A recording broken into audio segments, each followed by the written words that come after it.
بسم الله الرحمن الرحیم. د سلام په وړاندې کولو سره مو تر دې مهاله د میدان وردګو ملي راډیو څخه لنډ او مهمو خبرونو ته هرکلی کوم. د میدان وردګو پیښو پر وړاندې چمتووالي ریاست سره په همغږۍ دوو همکارو مؤسسو له لوري د یاد ولایت 40 هغه سیلاب ځپلو کورنیو سره چې کورونه یې زیانمن شوي وو د خوراکي او غیر خوراکي توکو مرسته ترسره شوه.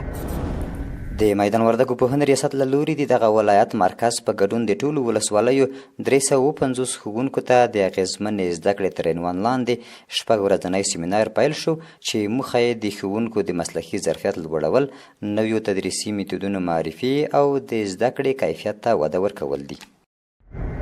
د میدان وردګ ولایت امر بالمعروف نهی عن المنکر او شکایتونو اوریدو ریاست مسؤلین وایي د دغه ولایت جغتو ولسوالۍ د لوی چینو، کوډۍ او کمکۍ چینو د قومونو ترمنځ د آبرسانۍ د شبکې جوړولو پر سر رامنځته شوې شخړه حل کړه.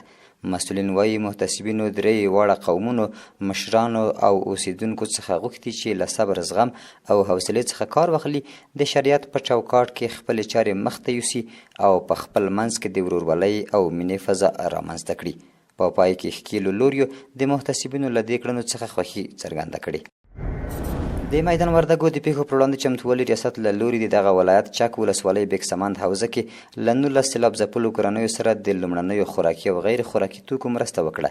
په دې مرسته کې هرې کورنۍ ته 100 کیلو غنم، 25 کیلو وریجې، صابون، کمپلې، روغتیایي کیټونه، د پخلنځي وسایل او نور اړین توکي شامل وو. د لوړو زده کړو وزارت وایي چې د دایکندي په لوړو زده کړو مؤسسه کې د 4 میلیونه افغانیو په ارزښت د 14 کیلو واټه لمریزې برېښنا پروژه بشپړه او ګټې اخیستنې ته وسپارل شوه. د یاد وزارت په وینا دغه پوهنتون به له دې وړاندې په لوړ قیمت د جنراتور له برېښنا څخه استفاده کوله. د عدلیې وزارت وایي چې د کندوز ولایت د امام صاحب ولسوالۍ په حلقه کل کلي کې 1503 جریبه ځمکه اماراتي تثبیت شوه.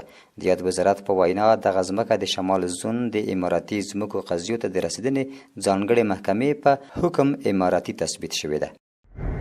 د روسیې فدراسیون لپاره د افغانستان اسلامي امارات سفیر او ځانګړي استازي مولوي ګل حسن رسما خپله دنده پیل کړه.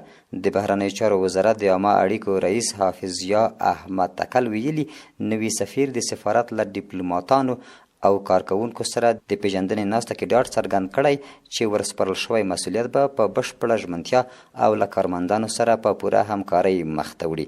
ښاغلي تکل زیاته کړې د روسیې فدراسیون لخوا د سفیر منل د دواړو هیوادونو ترمنځ په سیاسي، اقتصادي او بېلابېلو برخو کې اغیزمن ګام دی.